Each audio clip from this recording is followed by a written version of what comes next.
Dave here, Journey to the Outdoors. I'm out here in the back of a little cove area. I'm bank fishing right now for crappie, and I've been getting a few hits here, but I'm pretty much just I moved to a different area, and these crappies are just hitting on little small minnows, the same thing I was using before, and it's just a matter of getting where the wind is blowing. Once the wind starts blowing in, you want to get to the cove areas where the current is coming to, so all of the bait fish will come towards you, and then that's where your fish are going to start ambushing other your prey fish. So pretty much it's just getting back into those areas and have a little small hit there, but it's kind of a midday hit right now. The crappies are hitting late in the day, and it's pretty much around 70 degrees today, so it's warm enough to warm up the water. Early spring kind of fishing trip, so just stay tuned. Got more coming from Journey to the Outdoors.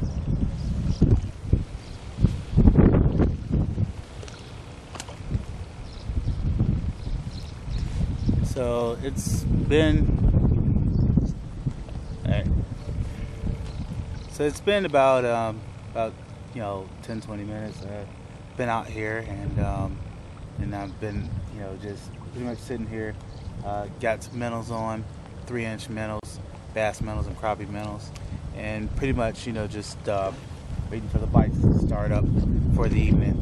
But hold on.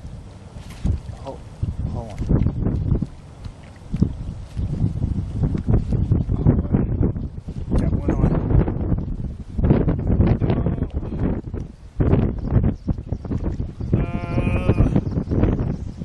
Got one. Oh, got a catfish.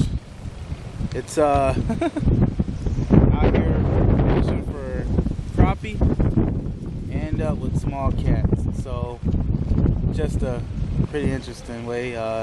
Wouldn't expect to get a hit off of a catfish, but we got one here, and a little small yellow belly, and he is not happy.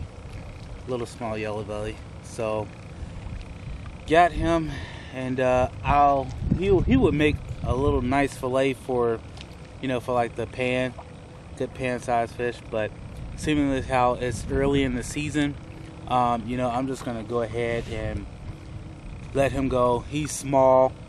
Some people would cook him and skin him and fry him, but he's kind of small, and these catfish are just starting to bite now. So it's the first one, so gonna go ahead and let him go. And I like to see him later on in the season, but he's about 15 pounds. So he's out here eating on these minnows and these shad and just fattening up for the summer. So he'll be a good 5-pounder. He's trying to get that water on me. He'll be a good little 5-pounder by the time you get around to the summertime. So I'm gonna let him go.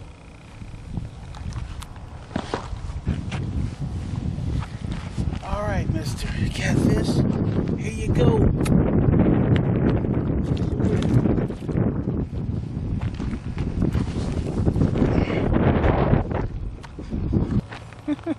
Some people think you just kiss bass, but hey, you have to show the catfish some love too.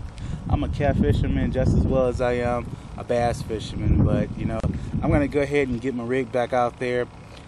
Just a slip bobber, and I have a couple of weights, little shots on there, number 6, number 4 hook, a little small hook. That's just to make sure if they get a little small bite or get those small fish that just want to nip at it, they'll catch that hook. But just a little tie knot. Another little trick is you can use some thread. You don't have to buy these bobber tops. You can use some thread, tie a couple of knots, and then cut it real fine, so it'll slip through your eyes real easy on your pole. But you can use some sewing needle thread. Get your wife's sewing needle. But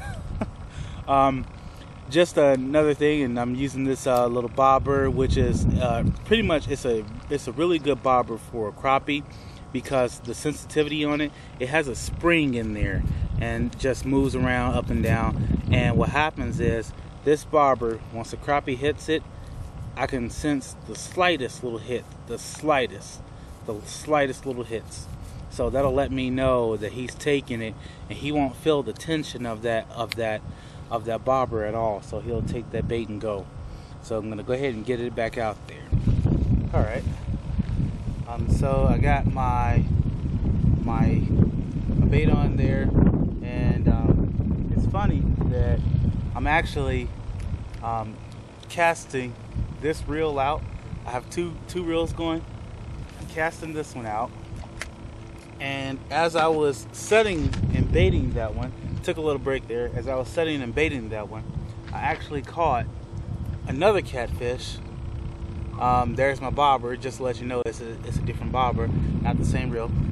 A different catfish. So they're biting right now. These jelly belly are taking these, and it's the funniest thing, because this catfish is really, I'm gonna grab him really good. Just want to make sure that I get a good grab on him, because these small ones have those stickers, and if they get you, oh, it hurts. And I've been stuck before, but I don't prefer to be stuck again. But this catfish, little small yellow belly, gonna go ahead and let him go again.